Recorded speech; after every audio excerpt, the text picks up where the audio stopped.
I was exposed at work for something I never meant anyone to see, and it changed everything that followed. It started with what I thought was a harmless secret. Under my formal trousers, hidden from the world, I wore a pair of pantyhose, a private comfort, a quiet part of myself I never shared. To everyone around me, I was Samuel, reliable, polished, the model professional. No one knew about the side of me I kept carefully tucked away. I'd always been cautious. Careful routines. Locked doors. Quick checks. No risks. Or so I thought. Then one afternoon, without warning, my boss Jessica stepped into my office. I didn't hear her approach. Didn't get a chance to compose myself. Her eyes dropped, her expression shifting from confusion to sharp curiosity. My pulse spiked. I tried to brush it off with an awkward joke, but she wasn't buying it. "Come to my office," she said calmly, too calmly. Jessica had a way of controlling a room without raising her voice. Sitting across from her desk, I felt exposed, smaller than ever. She studied me with a knowing look. "So," she said, leaning back, "you've been hiding something." My mouth went dry as I struggled to explain, but she lifted a hand and stopped me mid-sentence. She already understood more than I wanted her to. Then she made an offer, or what felt like one. She wouldn't mention what she'd discovered.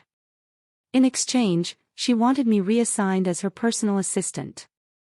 Close work. Direct reporting. No discussion. The proposal hung in the air between us, heavy and unsettling. Accept, and keep my secret safe. Refuse, and risk everything unraveling.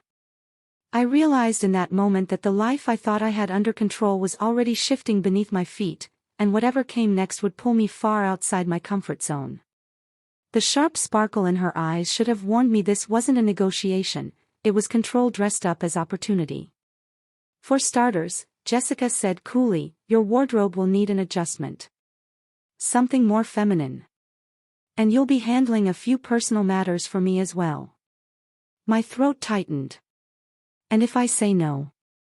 Her expression hardened instantly, warmth draining from her face like a light switched off. "I have influence here, Samuel. A great deal of it. You really don't want to test how far it reaches." I knew she wasn't bluffing. Jessica didn't threaten, she executed. My options collapsed into a single narrow path. "I'll do it," I said quietly. "Good," she replied, her smile returning like nothing had happened. "Tomorrow morning. And dress appropriately for your new role." I barely slept that night, turning possibilities over and over, searching for escape routes that never appeared. By morning, dread sat heavy in my chest. Walking through the office felt different, charged. People looked up too quickly, looked away too slowly. News traveled fast here. Jessica was already working when I stepped inside her office. "Perfect timing," she said without looking up at first. Then her gaze lifted, and sharpened. She stood, circled once, evaluating me like a presentation that failed inspection. "No. This won't work." I blinked. "What won't?" "Everything," she said, gesturing vaguely. "The shoes. The cut. The shape. You're hiding yourself under all this fabric." Heat rushed to my face. "I'm not comfortable changing that." "You agreed to the position," she replied evenly, resting a hand briefly on my shoulder, light, but unmistakably firm. "There are clothes waiting in the restroom down the hall. Change. We're on a schedule." Each step to that restroom felt like walking deeper into a decision I never truly made. The outfit she'd left was bold, fitted, impossible to ignore. When I changed, the mirror showed someone I barely recognized, exposed, uncertain, tightly wound with nerves. When I returned, Jessica's approving nod told me I'd passed some invisible test. "Much better," she said, studying the result with professional satisfaction. Now you look the part. I tried to steer us toward work immediately, burying myself in tasks and schedules and messages, anything to avoid thinking about how visible I felt. But awareness followed me all day. Her attention lingered too long. My co-workers' reactions were worse: whispers, half-hidden smiles, openly curious stares. Every hallway felt like a spotlight. Every conversation stopped a second too late when I approached. By late afternoon my concentration was gone, replaced by a steady hum of humiliation and fatigue. When Jessica finally dismissed me, it wasn't with cruelty, just indifference. "You can go," she said, already focused elsewhere. I left fast, the echo of quiet laughter and murmured commentary trailing behind me. Sitting in my car, hands on the steering wheel, I understood one thing clearly. My job hadn't just changed roles. It had changed power, and I was no longer the one who had it. I woke the next morning drained, staring at the ceiling and wishing I could call in sick to my own life. The thought of putting on another dress for work filled me with a knot of dread. In the mirror, I searched my reflection like it might offer an escape route, some clever plan I'd missed, but every idea collapsed under reality. There was no easy way out. Only forward. The office felt different when I arrived, charged, watchful. Conversations dipped when I passed. The looks were no longer just curious, they carried tension, anticipation. Something was brewing.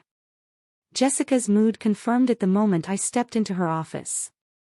Her expression was tight, patience clearly worn thin. "Morning," I said carefully. "Don't," she cut in. "You're late." "It was 1 minute," I offered, but softly. "Make sure it never happens again," she replied. Then her gaze sharpened. "And remember something else, you work for me. Don't blur that line." The warning landed heavy. I swallowed my frustration and nodded. Arguing would only make things worse.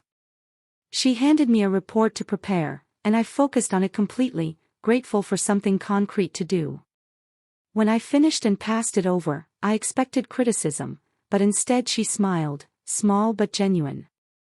"Well done," she said. "You're adapting." That single sentence lifted more weight than I expected. That night, alone in my apartment, the silence felt loud. I replayed everything: the fear, the exposure, the strange honesty I'd been forced into. Dressing this way had once been private, even joyful. Now it was public, complicated, exhausting. I didn't know whether I was living more truthfully or just more dangerously. After a long hesitation, I messaged Jessica and asked if we could talk outside the office. She replied almost immediately and invited me over. I nearly backed out twice on the drive there. At her place, the atmosphere was calmer, no glass walls, no watching coworkers. I told her the truth, the pressure, the attention, the uncertainty. That I liked expressing this side of myself but hated the spotlight that came with it. She listened, really listened, and her tone softened in a way I hadn't heard at work. She told me the judgment around me said more about others than about me. That confidence isn't built in hiding, it's built in surviving visibility. That I wasn't wrong for being who I was. The reassurance steadied me. The fear didn't vanish, but it loosened its grip. We sat quietly for a while after that. The tension between us changed, less like a power struggle, more like an understanding. The boundaries between boss and ally blurred into something more human and complicated. I left that night still uncertain about the future, but no longer completely alone inside it.